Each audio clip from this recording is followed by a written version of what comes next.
Président, bonjour. Bonjour. Alors, les praticiens de santé et les naturothérapeutes s'intéressent aujourd'hui au phénomène de changement climatique. Alors, Président, quelle relation établissez-vous entre votre médecine et ce phénomène de changement climatique?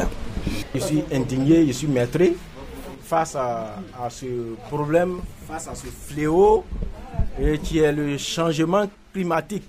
Je suis indigné parce que ma forêt qui me permet, en tant que matière première, de mener mes activités est en danger.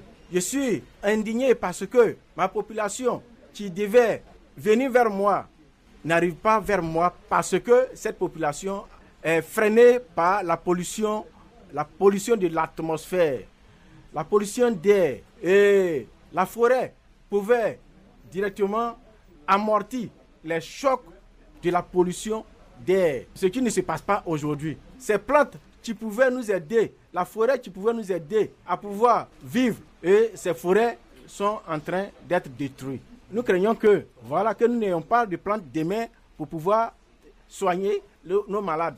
Et nous voyons encore des plantes qui sont en train, que d'autres personnes mettent les pesticides dessus. Et ces pesticides transforment le mécanisme les vertus thérapeutiques de ces plantes. Donc là, nous sommes vraiment indignés par rapport à cela. D'accord. Alors aujourd'hui, votre secteur enregistre de nombreux acquis, notamment certaines pathologies dont l'explication échappe à la raison humaine. Ça, ce sont vos propres thèmes. Aujourd'hui, quelles sont les nouvelles trouvailles? Nous avons plusieurs médicaments que les praticiens de médecine traditionnelle ont mis sur le marché par rapport aux problèmes qui sévissent, les problèmes de gorge, maux de gorge, les problèmes cardiaques, les arrêts cardiaques. La médecine traditionnelle a des médicaments, des remèdes ici présents pour pouvoir traiter ces pathologies. Nous avons les problèmes de courbature dus au problème soit du paludisme. Ces problèmes de courbature retrouvent leurs médicaments ici par la Fédération des tradipraticiens de Côte d'Ivoire.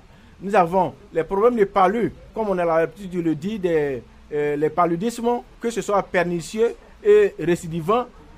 J'ai parlé encore des problèmes de digestion. Les digestions dues au mauvais fonctionnement soit du foie, pour la mauvaise sécrétion de la bile.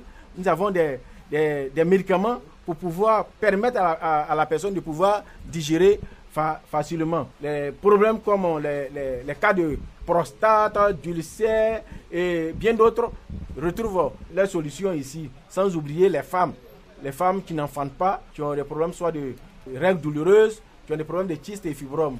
Voilà. Alors, est-ce que certaines pathologies sont liées à la situation que nous vivons actuellement, la pandémie du coronavirus? Est-ce que les praticiens de Côte d'Ivoire s'intéressent à la question? Est-ce que des recherches sont menées dans ce sens pour qu'on arrive à bout à cette maladie? Oui, effectivement, des recherches sont faites. À plusieurs reprises, nous avons fait des conférences que nous avons présenté ces médicaments aux autorités compétentes. Et ces médicaments sont encore en train d'être analysés. Et le praticien a présenté déjà ces médicaments. Donc nous avons foi, nous avons confiance à nos collaborateurs qu'un jour, les remèdes sur le Covid-19 vont sortir. Votre médecine a longtemps été appelée parfois médecine indigène. Et elle a été longtemps l'objet de beaucoup de tracasseries. Aujourd'hui, quel est l'état des lieux? Je dirais aujourd'hui que la médecine traditionnelle en Côte d'Ivoire vit mieux, puisque, disons, avant la création de la fédération en 2008, on voyait les médecins traditionnels qui ne voulaient même pas se présenter en tant que praticiens, ils se cachaient. Mais aujourd'hui, vous voyez partout, même dans les cas, vous voyez des personnes qui veulent se prévaloir praticiens, même s'ils ne le sont pas. Parce que beaucoup est fait. Et jusqu'au jour d'aujourd'hui, nous avons réglementé le secteur de la médecine traditionnelle avec le programme national de promotion de la médecine traditionnelle, et nous avons amélioré les médicaments traditionnels. Les médicaments traditionnels ont été analysés et vous voyez même les notices sur ces médicaments traditionnels qui expliquent la date de péremption, la date de mise sur le marché. Ces médicaments même ressemblent même pratiquement aux médicaments de la pharmacie. Et c'est des médicaments même qui sont vraiment dosés, analysés et qui traitent efficacement des maladies dites incurables.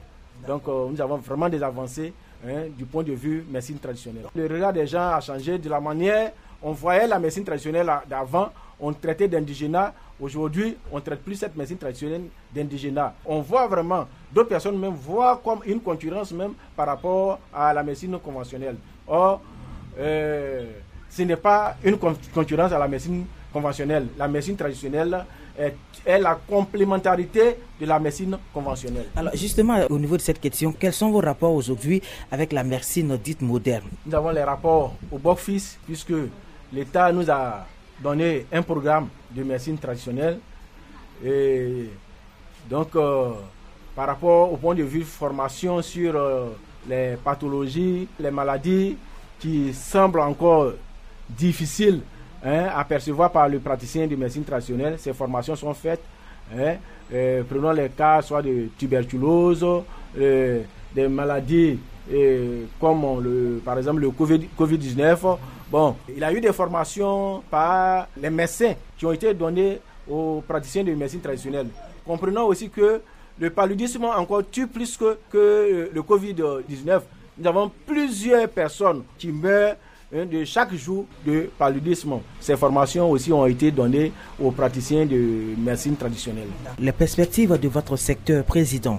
Je pense que beaucoup est fait et beaucoup reste à faire. Nous prenons l'exemple de l'identification. Depuis le temps de Oufou jusqu'au jour d'aujourd'hui, il y a des gens qui n'ont pas de carte d'identité. Vous voyez, mais on continue, on avance. Mais néanmoins, cette année, nous ferons tout pour mettre en œuvre totalement notre unité de production de médicaments traditionnels pour avoir des médicaments traditionnels bien faits et bien analysés. Parce que la production des médicaments a des normes. On suit les normes selon l'OMS, selon la DPM. On suit des normes. Donc, il ne suffit pas de dire je vais composer des médicaments et composer ça dans la saleté. Et nous continuons d'identifier tous les praticiens de médecine traditionnelle. Et nous allons encore sévir sur toute l'étendue du territoire pour pouvoir rendre visite à ces praticiens de médecine traditionnelle, les suivre de près et même, pourquoi pas, ceux même des véreux qui ne veulent pas vraiment rentrer dans la fédération. Vraiment, il faudrait corriger ces personnes selon la loi. Radio Côte d'Ivoire, Abidjan 88.fm.